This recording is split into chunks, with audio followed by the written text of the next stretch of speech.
Good morning everyone, welcome back to our YouTube channel. आज है 10 Feb और आज है नौरी का बर्थडे। तो बस नौरी तो रेडी हो गई, मैं भी रेडी हो गया। बस अभी जल्दी से काजल रेडी हो जाए तो फिर मंदिर निकलेंगे। मंदिर के अलावा सूटकेस आपको दिख रहा होगा, तो आज का दिन बहुत हेक्टिक होने वाला है क्योंकि पैकिंग भी करनी है। कल अर्ली मॉर्निंग हम लोग निकलने की कोशिश करेंगे। भाई की शादी है, वहाँ पर जाना है। तो आज देखते हैं क्या क्या चीज़ें किस तरह से मैनेज करते हैं। ये लड़की साल भर की क्या हुई, ये हर चीज़ को मुंह में। और ये बेटा, ये सिलिकॉन है, इसको नहीं डालते मुंह में। हाँ हाँ, इसको नहीं डाला जाता है। नरू नरू नरू हैप्पी। ये देखो देखो, बहुत ज़्यादा अब ज़िद्दी होने लगी है। मतलब अब सही मायनों में दिखता है कि भाई सच में मेरी ही चीज़ें गई हैं इनमें। मैं बहुत ज़िद्दी हूँ।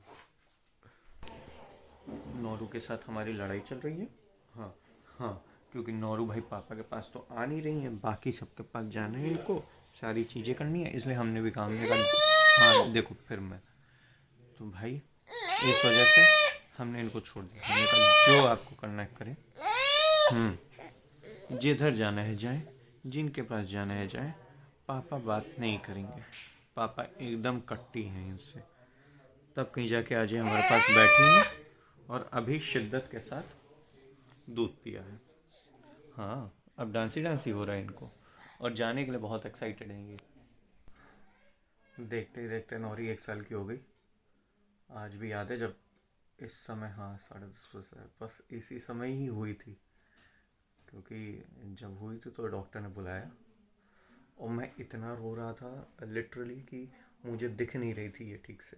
बस मुझे एक बात जो कान में गूंज रही थी वो ये थी काजल की, कि ऐसा है, फ़ोटो खींच लीजिएगा और उसमें आपका हाथ नहीं हिलना चाहिए।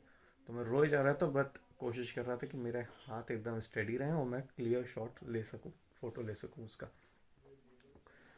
अब सब कहते हैं भाई पेरेंटिंग बड़ी अलग होती है, लोगों को बदल देती है। तो चेंज तो कर दिया, मुझे भी चेंज कर दिया, क्योंकि मुझे ये जो रिलेशन है ये बहुत अच्छा लगता है। लाइफ में अभी तक रिलेशंस बहुत हैं, वाइफ है, पेरेंट्स हैं, भाई बहन है, कज़न्स हैं, रिश्तेदार हैं, हर कोई है।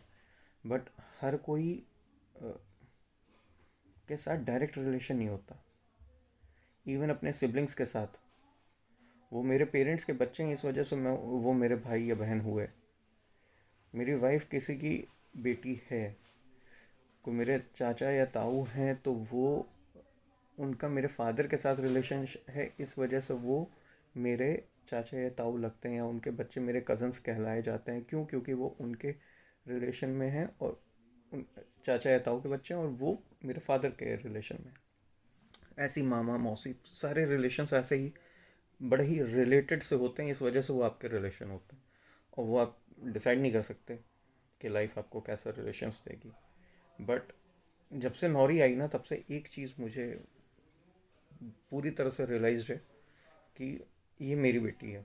और मैं ये कहता भी हूँ, साल भर हो गया बोलते हुए, यहाँ हर कोई इरिटेट हो जाता है मेरी इस बात से, बट ये मेरी बेटी है। क्यों? क्योंकि इसको, अगर नौरी को कहीं कुछ बताना है, कहना है, तो उसको बस ये कहना होगा कि मैं निशांत बाजपेयी की बेटी हूँ। उसको ये कहने की ज़रूरत नहीं है कि मैं उनकी बच्ची हूँ और उनका रिलेशन ऐसा है और इस वजह से मैं ये हूँ। या मुझे किसी को समझाने की ज़रूरत पड़े कि भाई, जैसे बाकी रिलेशंस को समझाने की ज़रूरत पड़ती है, नहीं, ये मेरी बेटी है। डायरेक्ट कितना छोटी सी चीज़ है। पेरेंट्स आप खुद डिसाइड नहीं करते, सिबलिंग्स आप खुद डिसाइड नहीं करते, रिलेशंस आपके कैसे क्या होंगे खुद से आप डिसाइड नहीं करते। बच्चा क्या आएगा वो भी आपको नहीं पता होता, लड़का हो या लड़की हो, बट जो भी आता है उससे आपका डायरेक्ट रिलेशन होता है। ज़िंदगी भर के लिए नेकिशा वाजपेयी के आगे लिखा होगा कि father of, daughter of, sorry, daughter of Nishant Vajpayee. Nikesh Vajpayee को कहीं भी बताना हो तो बस इतना काफ़ी है। और कहीं ना कहीं इस वजह से बहुत ज़्यादा इनसिक्योरिटीज़ भी हो गई हैं और रिजिड भी हो गया हूँ। ये चीज़ है, चेंजेस आए हैं पेरेंटहुड में आने के बाद। तो ये चीज़ होती है कि मैं बहुत ज़िद्दी हो गया हूँ। बेटी है, बहुत ज़िद्दी है, तो उसका ज़िद्दी और उसकी खुराफात, उसकी शैतानियाँ, वो सब मेरे से ही गई हैं, मेरा उसी का गया है। और मैं बड़ा कट के अलग रहने वाला हूँ, जैसे आप कहते हो इंट्रोवर्ट, मैं वैसा हूँ। काम देख के आपको लगेगा नहीं कि मैं इंट्रोवर्ट हूँ, ये मैं सभी को बताता हूँ, बट कहीं ना कहीं वो चीज़ मेरे अंदर रहती है। और मुझे एकदम पसंद ही नहीं आता है कि बच्चा कहीं इधर जाए उधर जाए, इसके पास उसके पास। तो वो सारी चीज़ों को लेकर के मैं बहुत रिजिड और बहुत मेरे को गुस्सा होती है। पर अब ये अच्छा कह लो या बुरा कह लो, पर अभी तक नौरी में वो चीज़ें नहीं है, क्योंकि नौरी इधर उधर घूमती रहती है, टहलती रहती है, इन्वॉल्व रहती है। वो चीज़ काजल की गई है उसमें। मुझसे तो मेरे पेरेंट्स भी बहुत परेशान रहे हैं बचपन में, क्योंकि मैं किसी के पास नहीं जाता था। और मेरी पूरी कोशिश रहती है कि नौरी किसी के पास ना जाए, कहीं ना जाए, कुछ भी ना करे, जो भी हो सब या तो काजल करे या तो मैं करूँ, बस कोई और नहीं। एकदम भी नहीं, मुझे बर्दाश्त ही नहीं होती है। और मैं देख ही नहीं पाता हूँ कि मेरी बच्ची कहीं इधर उधर जा रही है, कर रही है। तो बहुत खुद को समझाना पड़ता है, कंट्रोल करना पड़ता है। आउटबर्स्ट नहीं कर सकते, जो नहीं करते हैं। बस ऐसे ही मन किया तो अभी अपडेट दिया, क्योंकि एक साल में इतना चेंज तो आ गया है। पहले मैं काफ़ी ज़्यादा इन्वॉल्व रहता था, बट इस समय सिर्फ और सिर्फ मेरे दिमाग में नौरी चल रही होती है, और कुछ नहीं चल रहा होता, कुछ भी नहीं। हम लोग आ गए मंदिर। अच्छा, हाँ हाँ, तो आ गए हम लोग मंदिर। और सबसे खास बात आपको ये बताऊं कि जिस मंदिर आए हैं ये वो मंदिर है जहाँ पे जब मैं 1 साल का हुआ था तो हम लोग इसी मंदिर आए थे दर्शन करने। मैं भी। हाँ, ये भी जब 1 साल की हुई थी तो इसी मंदिर आए थे, मतलब हम लोग इधर ही हम आए लोग थे, इधर ही आते रहते थे। इधर ही आए थे। और साथ ही साथ इस समय जिस दुकान से हम प्रसाद ले रहे हैं ये वही दुकान है। अब तो भैया बैठते हैं, वरना जब मैं 1 साल का हुआ था तब इनके फादर थे और उन्होंने मेरे लिए पेरेंट्स को प्रसाद बांध कर दिया था। तो ये वही सेम शॉप है जहाँ से हम ले रहे हैं। आप खुद सोच सकते हैं कितने टाइम से आ रहे हैं, और एज़ इट इज़ वैसे ही चल रहा है। और वैसे ही भैया में भी लुक अंकल का ही आता है।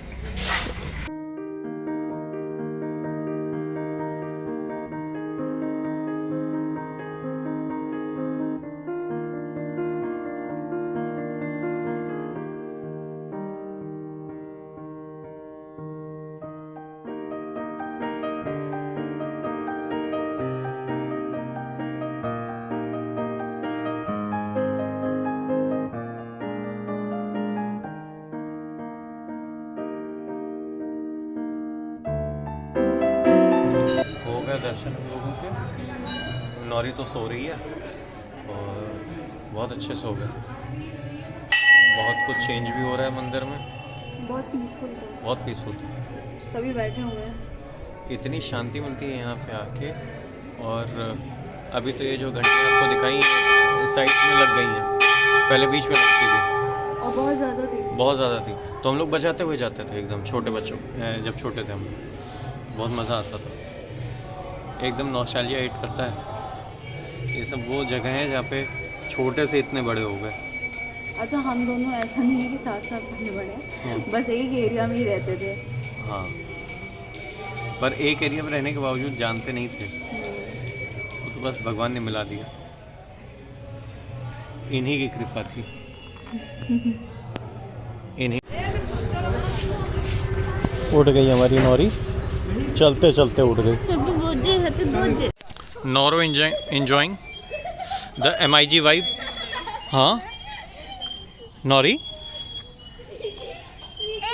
हाँ एकदम पुरानी यादें अभी भी उतनी ही ग्रीनरी और पेड़ वही सारे वैसे ही। और नौरू को देखो ज़रा, इसको पकड़ना इधर से, ठीक है? नौरी बहुत एंजॉय कर रही है। ये देखो भाई, दोनों पैर अंदर डाल दो। पकड़ लो। नौरू, नौरू, ये फोटो भी नहीं लेना। जा रहे हैं नौरी का केक लेने जा रहे हैं, लेके आते हैं। नौरी का केक ले लिया है, यहाँ रखा हुआ है पूरा। अब निकलते हैं घर, दोपहर भी हो गई है। हम लोगों की आदत है यहीं से लेने की। कितना बेकार सा कलर है। नहीं मुझे तो पिंक कलर अच्छा लगता है। ये पिंक पैकिंग हो रही है, तो मैं उसको पहन शादी की पैकिंग हो रही है, इसके साथ ही साथ विंटर को भी टाटा बाय बाय किया जा रहा है, मैं उस क्योंकि शर्ट को- विंटर मतलब ऐसा लग रहा है जा रहा है, तो जितना इधर उधर का था सारा सब कुछ हटा दिया। हाल देखिए रूम का। वहाँ काजल, ये नौरी, ये सूटकेस, सुनो। ये टीवी, ये नौरी के खिलौने। सुनो, मैं कह रही हूँ, उस शर्ट को मैं ऐसे रखूंगी कि आप ढूंढेंगे पहनने के लिए पर आपको मिलेगी नहीं, फिर आप मुझसे कहेंगे काजल शर्ट कहाँ है, तो मैं दिखाऊंगी आपको। उसको कहते हैं संजो के रखना, अच्छी हाँ, बात पर है। पहनने के लिए ना देना, नहीं पहनने के लिए नहीं दूंगी मैं वो। संजो के रखना। नौरी को बहुत मज़ा आ रही है। हाँ, जब से 1 साल की हुई है तब से शैतानी एकदम चरम पे चल रही है इनकी। नौरी, पहले भी तुमने यही ब्लैक साड़ी खराब करी थी, इस बार भी तुम्हारा ध्यान उसी पर है।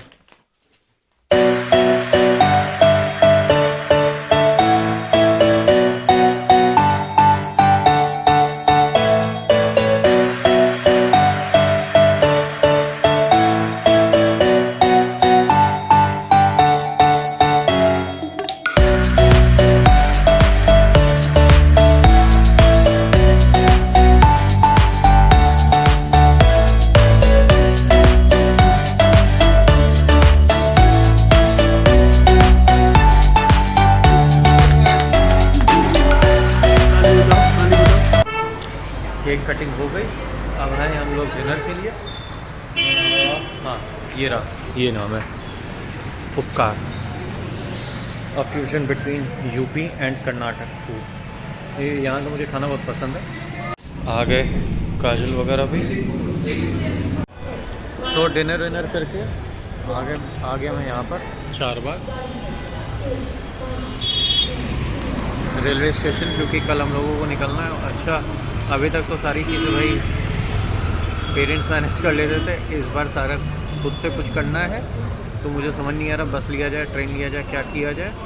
तो बस देखने आया था, एक चक्कर लगाने की, ट्रेन का है तो क्या सीन हो सकता है, देख लिया, समझ लिया।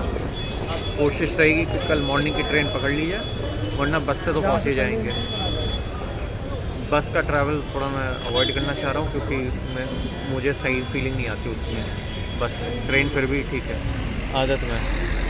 तो आज के लिए बस इतना ही रखते हैं, क्योंकि अभी मुझे एडिट भी करना है, पैकिंग भी हो रही होगी, काजल उसमें बिज़ी होगी। कल का दिन बहुत हेक्टिक होने वाला है सुबह से, और आज का तो दिन पता ही नहीं चला। इसी वजह से बर्थडे भी बहुत ज़्यादा तो धूमधाम से नहीं हो पाई, क्योंकि जाने की जल्दी उससे ज़्यादा थी। तो आज के लिए बस इतना ही रखते हैं। Thank you for watching guys, please like करिएगा, शेयर करिएगा, सब्सक्राइब करिएगा और बेल आइकन ज़रूर दबा दीजिएगा।